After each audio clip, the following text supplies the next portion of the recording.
بەشی چوارەم و کۆتایی هەڵسەنگاندنی هاوبەشی کمیتەی ناوەندی حزبی کۆمۆنیستی ئێران و هەیئەتی ئیجرایی ڕێکخراوی کرێکارانی شۆڕشگێڕی ئێران ڕاهی کاریگەر لە ژێرناوی بنبەستی کۆماری ئیسلامی لە بەرامبەر شۆڕشی جەماوەری و گوشاری دەرەکیدا. خاڵی حەوتەم، بزوتنەوە ناڕەزایەتیەکان ڕۆژ بەڕۆژ زیاتر پەرەدەستێنێت. ڕۆژ نییە کە جم و جۆڵە ناڕەزایەتیەکان لە چەندین شوێنی وڵات بەرچاو نەکەوێت. ناڕەزایەتی کرێکاران، پەرستاران، خوێندکاران، خانەنشینان، هاوڵاتیان لە دژی پیسبوونی هەوا و شۆفێران لە دژی کەمبوونی بەنزین و گازۆیل هەر ڕۆژە و لە گۆشەیەکی ئێران لە ئارادایە. بزوتنەوە ناڕەزایەتیەکان ڕۆژ بەڕۆژ زیاتر پەرەدەستێنێت ئەگەرچی ڕەوتی یەکگرتووی و لێک نزیک بوونەوەکان لەگەڵ ئەم هەلو مەرجەدا هاو ئاهەنگ نییە. واقعیەت ئەوەیە کە هەر بەشێک لە چین و توێژە کۆمەڵایەتیەکان بە خێراییکی بەرچاو لە حاڵی خۆڕێخستندان، بەڵام هێشتا هێزێکی ڕێبەرایەتی کە بتوانێت ببێتە هەوێنی یەکگرتووی شکلی نەگرتووە. ئەمە ئەو خاڵە لاوازەیە کە بۆتە هۆی ئەوەی ئەم ناڕەزایەتیانە نەتوانێت بە شێوەیەکی یەکگرتوانە و بە هێزێکی زیاترەوە کاریگەری خۆی لەسەر ڕەوتی گۆڕانکاریەکانی ئێستای وڵات دابنێت.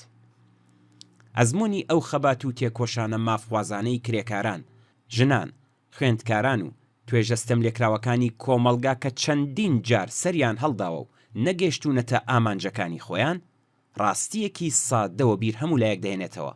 ئەویشەوەیە کە بۆ سەرکەوتن بەسەر ڕژیمی ئیسلامیدا پێویستە بەهێزتر بین و هەموو هێز و تواناکان بخرێتە گەڕ.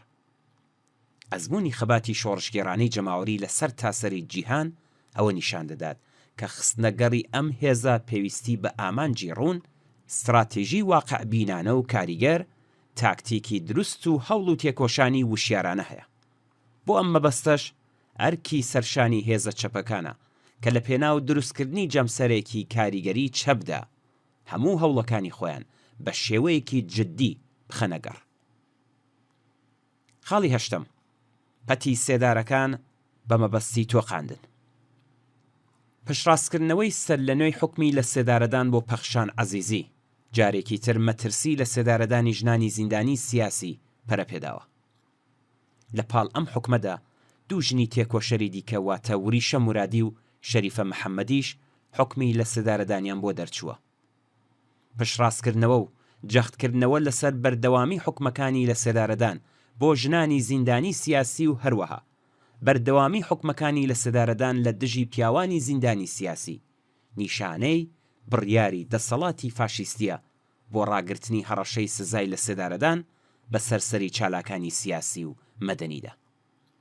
لە بەرامبەر ئەم حکمە دژە مرۆیانەدا نەسرین ستوودە و سدیقا وەسمەقی بە شێوەیەکی هاوبەش خوازیاری هەڵوەشانەوەی خێرای ئەم حکمانە بوون و نووسیویانە. ئەم حکمانە تۆڵە سەنەوەیەکی ئاشکرایە لە بزوتنەوەی ژن ژیان ئازادی. هەروەها 229 پارێزەری دادگستری لە نامەیەکدا بە ناونیشانی جێبەجێکردنی حکمی لە سێدارەدانی ژنانی زیندانی ویژدانی کۆمەڵگایەک بریندار دەکات نووسیویانە. ئەم سێ زیندانە سیاسیە مەترسی مەرگێک هەڕەشیان لێ دەکات کە نەک هەر بەپێی حکمێکی دادپەروەرانە نییە، بەڵکو ئاکامی پرۆسەیەکی تەمومژاوی و ناڕوونە. مەرگێک کە ئەگەر ڕووبدات نەک تەنها گیانی مرۆڤەکان دەستێنێ، بەڵکو ویژدانی کۆمەڵگایەک بریندار دەکات. خۆڕاگری بەربڵاوی زیندانیانی سیاسی و بەردەوامبوونی مانگرتن لە خواردنی سێشەممەکانی ناڕەزایەتی لە دژی لە سێدارەدان لە زیاتر لە 35 زیندانی وڵات لە پاڵ ئەوەدا مانگرتنی سەرانسەری خەڵکی کوردستان لە ناڕەزایەتی بە حکمەکانی لە سێدارەدان و ناڕەزایەتیە بەربڵاوەکانی بەشەکانی تری کۆمەڵگاش لە دژی ئەم سزا دژە مرۆییە هێشتا نەیتوانیوە ئەم دەسەڵاتە جنایەتکارە ناچار بە پاشەکشە بکات. بەڕێوەچوونی بەردەوامی سزاکانی لە سێدارەدان لە دژی قوربانیانی کێشە کۆمەڵایەتیەکانیش بە ئامانجی پیشاندانی بڕیاری دەسەڵاتە بۆ بەرگری لە بوون و مانەوەی خۆی لە ئەگەری تەقینەوەی کۆمەڵایەتی و هەڵچوونی تووڕەیی و بێزاری جەماوەریدا.